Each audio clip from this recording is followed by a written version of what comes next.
Hey there, I'm here in comfy jammy mode actually, and I thought I'd basically do a follow-up to something that I did earlier and do something that I haven't done in a while.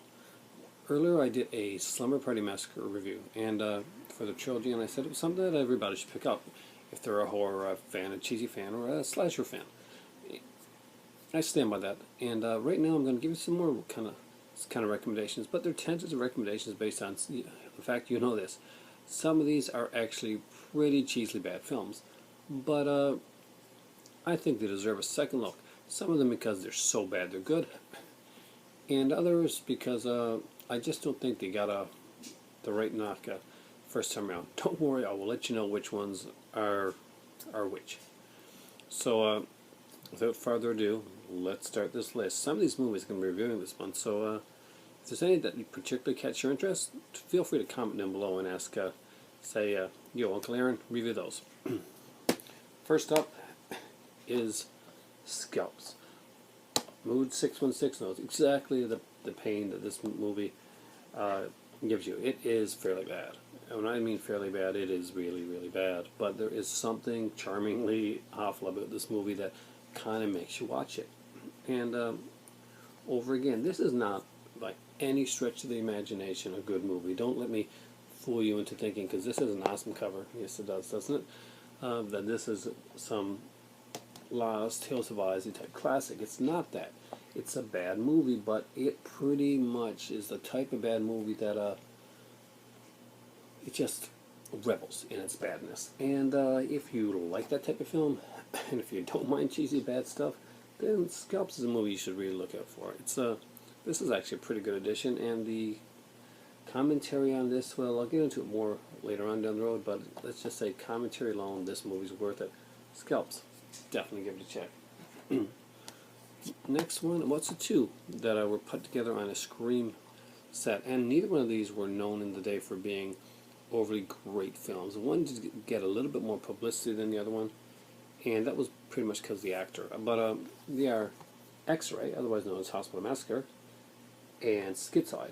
Both of these films, just put out recently in a double feature from Screen Factory, are actually pretty fun films. Xray is, the killer's horrible, let's face it, but it's cheesy 80s slasher, and this isn't The Burning, this isn't Halloween 2, but it's fun. Barbie Benton is cute as hell, and it's just a fun film. And Schizoid, I think, is just an underrated film. There are some great actors in this film, and it's got a much bigger cast than you would imagine. We have Klaus Kinski, of course, Crawl Space, Mariana Hill, Donna Wilkes, Craig Wasson, Christopher Lloyd. It has one hell of a cast. I mean, this is kind of like a little murder mystery thriller slasher film, and definitely worth picking up. This is a set that should be in your collection if you're a slasher horror fan at all, and I think that's highly underrated. Good features, by the way, too. Next up is one that always gets hated on. I mean, always. It is the redheaded stepchild of this series, and it's Psycho 3. Psycho 3 is pretty much the tongue-in-cheek slasher film. Whereas Psycho was the suspense movie, Psycho 2 was the sequel by with Richard Franklin, the guy that was Xray and Hitchcock, who did Road Games. Psycho 3 is the one that gets crapped on the most. And Psycho 3 is a fun movie. There's no real giant guessing work here, and who the Psycho is in this one. We kind of know it's Norman, and he has fun with it. You can see that Anthony Perkins is having one hell of a good time with this film. It's cheesy. It is very much the product of its time. It's very much a slasher film. You've got Jeff Fahey in this one here as well, by the way. Just one of those movies that highly, highly underrated. I just don't know why this one gets so much hate. It's a fun film. Next up are two from a trilogy. Well, not trilogy, two from the franchise. And one is this one, Leatherface, Texas Chainsaw Massacre 3. Jeff Burr's sequel to Texas Chainsaw Massacre 2, to me, is actually it's far superior to Part 2. I'm sorry, Part 2 is fun and all, but for what it is, but no. I really did prefer Part 3 to Part 2. I like the actors in this one better. We got, of course, we got William Butler in this one here, and Viggo Mortensen, Kate Hodge, Ken Foray. It's got a great cast. The girl that plays the little girl in this one here is the girl that plays the little girl in Friday the 13th Part 7. And of course, kind of the dad character, played by Butler, is also one of the characters in this movie as well. So it's kind of a Friday the 13th Part 7 reunion of sorts, a mini reunion anyway. And it's one to watch. The next one is much more controversial.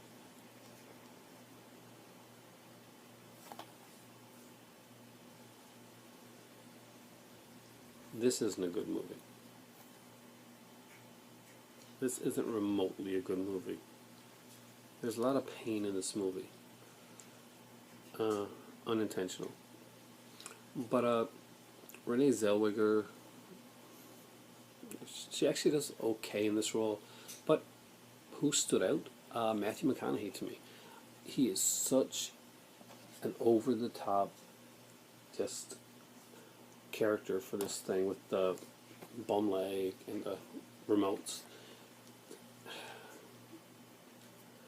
I can't take it seriously. I don't know if it's meant to be taken seriously.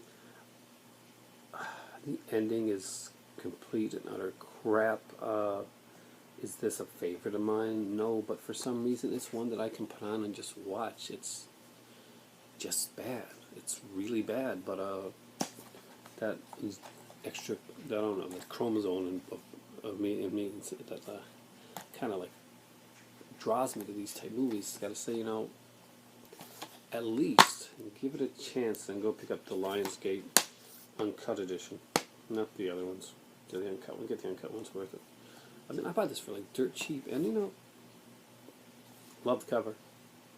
Love the cover.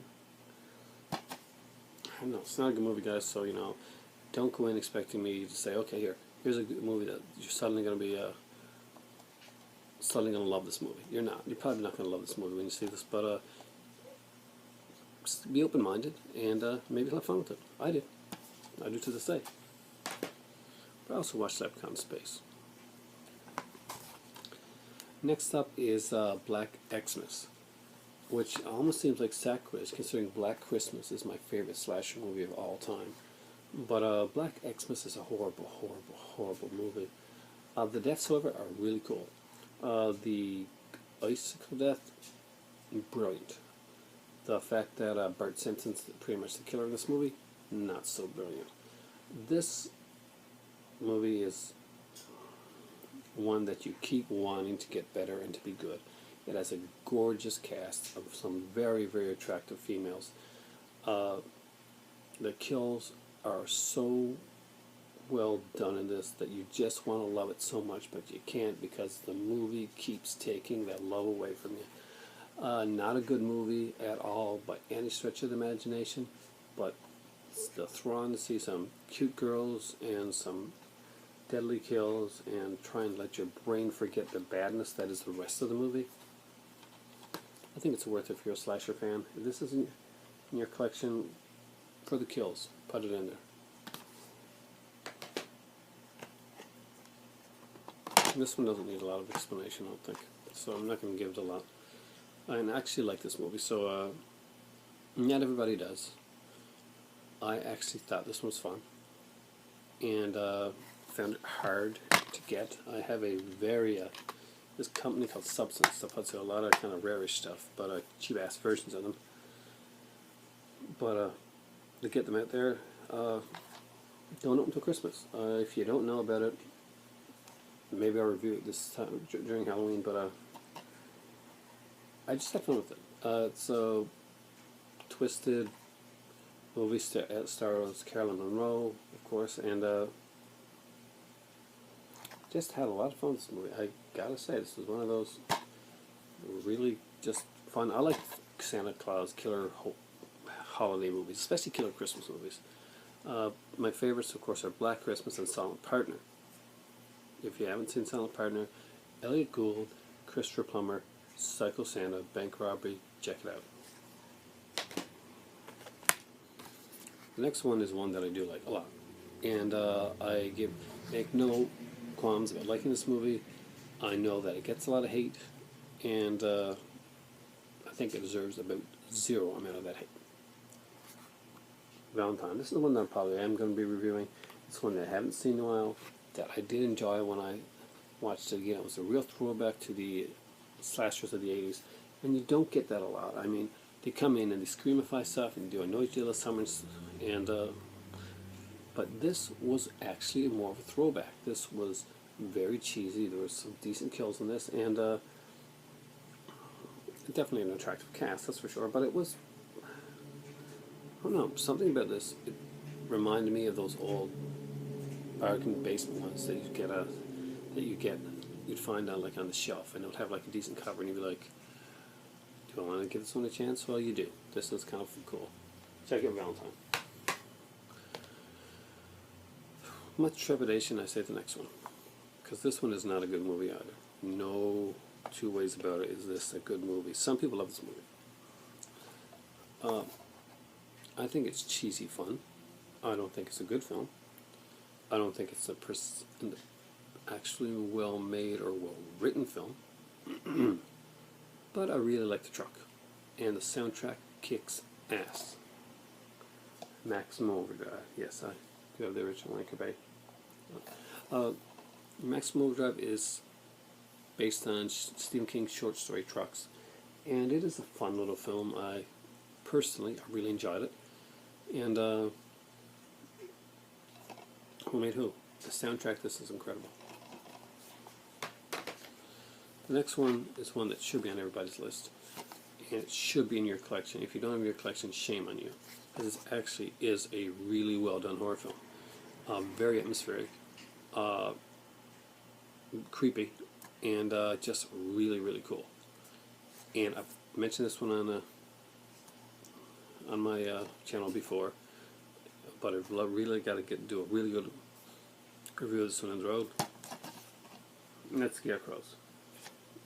Not Scarecrow Goes Wild or anything like that, but the movie Scarecrow, the '88 film Scarecrow. It's a really freaking good film. It's basically these criminals pull off this big heist, go get on a plane, parachute down, man, do they end up in the wrong field. This is cool, trust me. Over your 31 Days of Halloween, let this be one of the ones you watch. Seriously, look at that. Do you want to see it? Next two are part of a killer double feature, literally. And I'm not going to say much about these, because if you don't have them in your collection, get them. If you're a slasher fan, if you're a 80s horror fan, these are fun films. They get bitched on in a lot of press. Going to Pieces gave them a very small mention and made very little of them, but you know what? Shag that. I like them.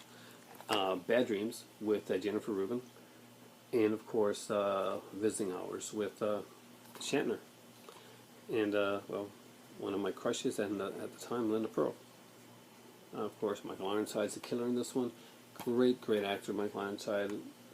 Fantastic double feature. You got to really check it out. There's some really great features on this here. Richard Lynch is in Bad Dreams, by the way. A wonderful film. If you haven't checked this one out, if you don't have it in your collection yet, this killer double features are really awesome to get. Bad Dreams gets an alternate ending in it. Check it out right now. I gotta go grab some tea. I made my jammies, might as well get comfy. Thanks for watching, guys, and hope you like the this one. This one's probably may go on both sites, the Horror Globe and my other one. Depends on how much time I got. Thanks for watching, because right now it is time for tea.